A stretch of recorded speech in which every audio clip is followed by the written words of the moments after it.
राजमहल लोकसभा क्षेत्र के सांसद विजय हांसदा ने मंगलवार को पाकुड़ परिसदन में पार्टी कार्यकर्ताओं और आम जनता से मुलाकात कर उनकी समस्याएं सुनी। इस दौरान लोगों ने बिजली, पानी, सड़क, स्वास्थ्य, राशन और पेंशन से जुड़ी समस्याएं सांसद के सामने रखी। सांसद विजय हांसदा ने सभी की समस्याओं को गंभीरता से सुना और संबंधित विभागों के अधिकारियों से फोन पर बातचीत कर जल्द समाधान के लिए आवश्यक कार्रवाई करने का निर्देश दिया। उन्होंने कहा कि जनता की समस्याओं का समाधान उनकी प्राथमिकता है और संबंधित मामलों को विभागीय स्तर पर लगातार उठाया जाएगा। सांसद ने कार्यकर्ताओं और ग्रामीणों को भरोसा दिलाया कि उनकी समस्याओं का जल्द से जल्द निदान कराने का प्रयास किया जाएगा। मौके पर झामुमो जिला अध्यक्ष अजीजुल इस्लाम,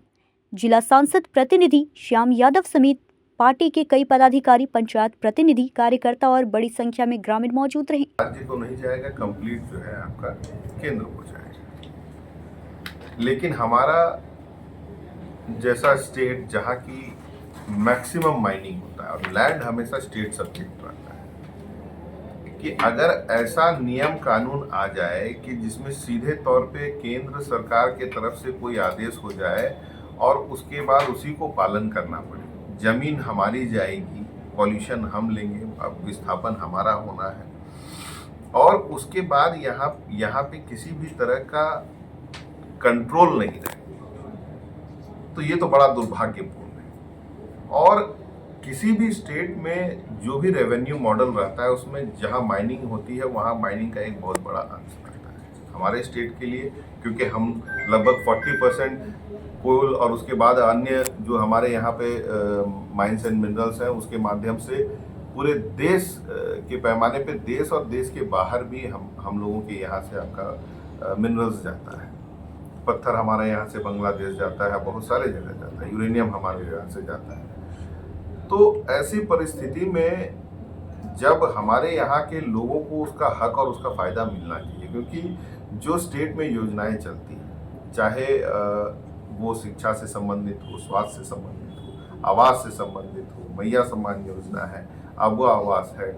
ग्रीन राशन कार्ड है, उसके बाद शिक्षा से संबंधित बहुत सारी ऐसी योजनाएं हैं। तो राज्य सरकार के पास जो भी रेवेन्यू कलेक्शन होता है उससे राज्य अपने स्टेट में केंद्र सरकार की योजनाओं के अतिरिक्त भी बहुत सारी ऐसी योजनाएं चलाती है जिसका लाभ जो है आम जनता को मिलता है। जो ये कानून, एक तो mines and minerals amendment act plus cooperative amendment act जो आया है,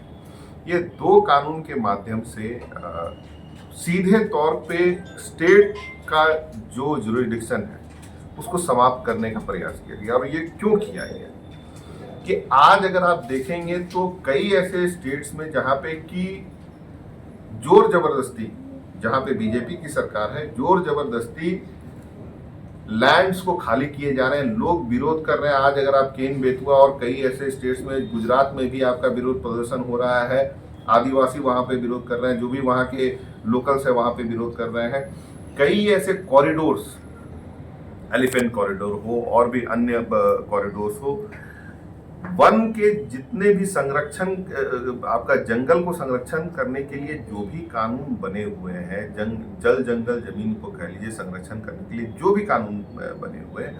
उसको पूरी तरह से, एक तरह से कहिए दरकिनार करते हुए कई ऐसे परियोजनाओं को आगे बढ़ाया गया जिससे कि सीधे तौर पे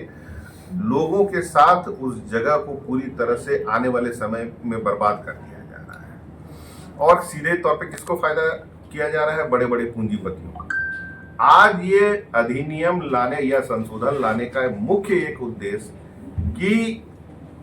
जो चीजें रोड़ा बन रही थी ग्राम सभा से लेकर के आपका इन कॉरिडोर्स के वजह से और भी नियमों के वजह से जो बाधाएं आ रही थी इन बड़े बड़े पूंजीपतियों को इन मिनरल्स तक पहुंचने के लिए, वो रास्ता आज आसान केंद्र सरकार कर रही है। ये बहुत बड़ा दुर्भाग्य का विषय है, क्योंकि जिस समय आपका आंदोलन, ये जो नीट का आंदोलन के बाद लगातार जवाब मांगा जा रहा था। पाकुड़ से सुदीप कुमार त्रिवेदी की रिपोर्ट।